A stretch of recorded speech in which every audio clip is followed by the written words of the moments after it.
Conflict is a part of every workplace. People bring different personalities, goals, and expectations, and sooner or later, those differences clash. Many employees and leaders think they are good at handling disagreements, but in reality, most are not as skilled as they believe.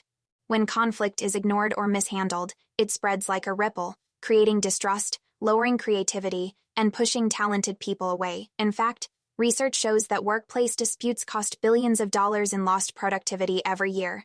Learning how to handle disagreements well is not just a nice leadership skill, it is essential for building a healthy, successful organization. The first step is changing the way we see conflict. Too often, people view it as a battle between me and them, right versus wrong. That mindset leads to defensiveness and makes resolution much harder. A better way is to think of conflict as misalignment. Two people may want different things, or they may interpret situations differently, and those drives haven't yet found balance. When seen this way, conflict becomes less about winning or losing and more about finding harmony. Unfortunately, most people fall into three common traps when conflict appears: avoiding it, appeasing others, or reacting with aggression. Avoidance can feel safe, but it only delays the inevitable. Leaders might tell themselves, "We're all adults, I shouldn't have to say anything," or "This isn't the right time."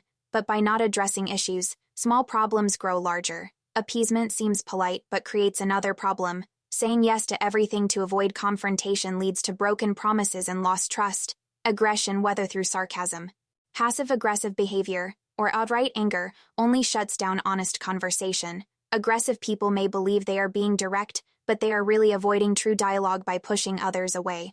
All three responses, avoidance, appeasement, and aggression, fail to create real solutions.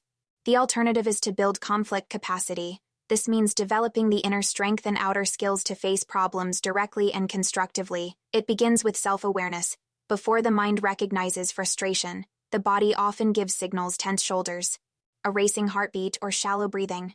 By noticing these physical cues, people can pause before reacting. Over time, patterns become clear, and what once felt automatic can be slowed down, allowing room for better choices. When self-awareness grows, practical skills come next. Strong conflict managers don't just argue or push back. They know how to shift heated arguments into conversations about interests. They ask questions to uncover the real reasons behind resistance. They can correct bad behavior without destroying relationships. These skills cannot be learned in a single training session.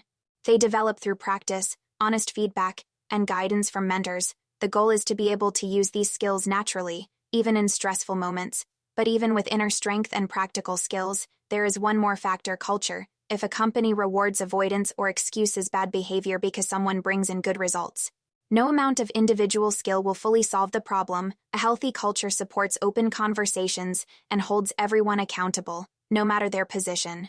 When self-awareness, practical skills, and supportive culture work together, conflict can become a tool for innovation instead of a source of damage. Leadership plays a huge role in this. Leaders must find clarity about what they want, what their values are, and how those values guide decisions. Conflict often signals a gap between stated values and real actions. For example, an organization may say it values respect, but if senior staff bully new employees without consequences, the culture says otherwise. Leaders who feel strong emotions, anger, frustration, or discomfort should see them as signals of misalignment. By asking themselves questions like, "What do I want from this situation? And how does this connect to our values?" leaders can move from confusion to clarity. Clarity is not about always having the answer.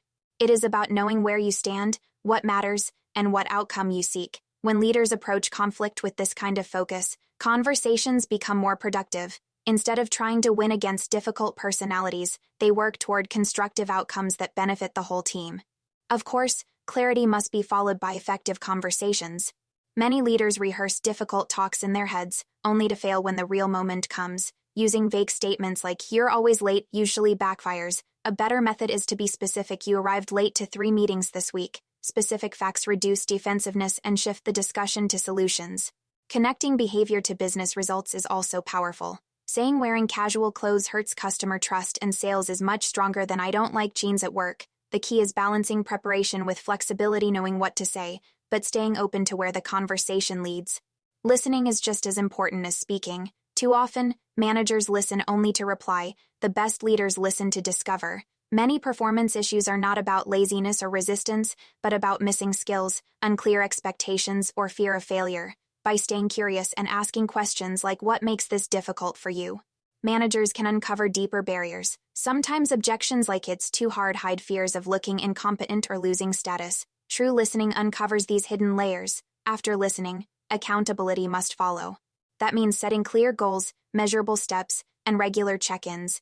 But accountability should feel collaborative, not controlling. The best managers build plans together with their team members, turning problems into shared challenges. One way to think of this is creating a ladder together, each step a small but clear move toward improvement.